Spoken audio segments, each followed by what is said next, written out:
दोस्तों, जब जंतर मंतर पर प्रोटेस्ट चल रहा था तो कुछ लोग वहां पर जाकर जो है, जब पुलिस ने उन छात्रों के ऊपर लाठीचार्ज करा तो वो पुलिस का समर्थन कर रहे थे। समर्थन ये कर रहे थे कि दिल्ली पुलिस, तुम लठ बजाओ, हम तुम्हारे साथ हैं। कहने का मतलब, जो शांतिपूर्ण तरीके से छात्र अपना आंदोलन चला रहे थे, उनके ऊपर जब दिल्ली पुलिस के ऊपर प्रेशर आया, जो भी आया, जो परमिशन ऊपर से आई, उन्होंने उनके ऊपर वाटर कैनन और लाठीचार्ज, टीयर गैस वगैरह छोड़ी।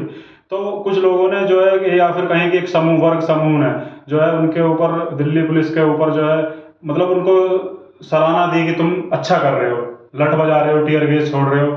ठीक वही जब राजस्थान में हुआ, यूजीसी बिल जब लागू हुआ या यूजीसी बिल पारित हुआ, तो यूजीसी बिल का वो लोग विरोध करने लगे। विरोध इसलिए करने लगे कि यूजीसी जो बिल है वो एक वर्ग या एक समूह के पक्ष, ऐसा वो कह रहे हैं कि वो उनके पक्ष में है और उनके साथ भेदभाव हो सकता है। तो अब वो वहां पर क्या कर रहे हैं, जिस प्रधानमंत्री और जिस मुख्यमंत्री को वो लोग सराहना दे रहे थे जंतर मंतर पर प्रोटेस्ट करने वाले छात्रों के विषय में, अब वो उनको गालियां दे रहे हैं या फिर उनको अभद्र भाषा यूज कर रहे हैं कि तुमको सत्ता से बेदखल कर देंगे, ये कर देंगे, वो कर देंगे। कहने का मतलब, अब आपको भेदभाव दिखाई नहीं देने लगा। जब दिल्ली पुलिस उन छात्रों पर लठ बजा रही थी जो अपने हक के लिए लड़ रहे थे, तब आपको वो पुलिस अच्छी लग रही थी। अब वही पुलिस जब आपके ऊपर लठ बजा रही है, तब आप उसको गालियां दे रहे हैं, तब वो पुलिस आपको गलत लगने लगी।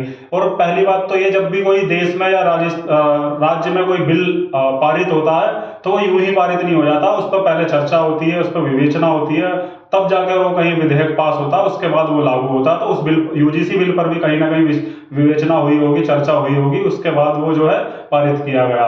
तो जब कोई नियम तुम्हारे पक्ष में आता है तो तुम उसको एक्सेप्ट कर लेते हो, तब तुम कोई भी सवाल नहीं उठाते, ना न्यायालय पर, ना प्रशासन पर और ना सरकार पर। लेकिन जब कोई बिल तुम्हारे मर्जी से नहीं होता तो तुम उसको गलत बताने लगते हो, तुम उसको जो है तड़ी पार बताने लगते हो, तुम उसको अपशब्द बोलना शुरू कर देते हो। तुम्हारा न्यायालय से विश्वास उठ जाता है, तुम्हारा प्रशासन से विश्वास उठ जाता है और तुम्हारा सरकार से विश्वास उठ जाता है। तो कहने का मतलब सीधा सीधा ये है कि अगर सरकार तुम्हारी मर्जी से चलती है तो ठीक है, अदरवाइज वो गलत है, वो नक्सलवादी है। जय हिंद, जय भारत।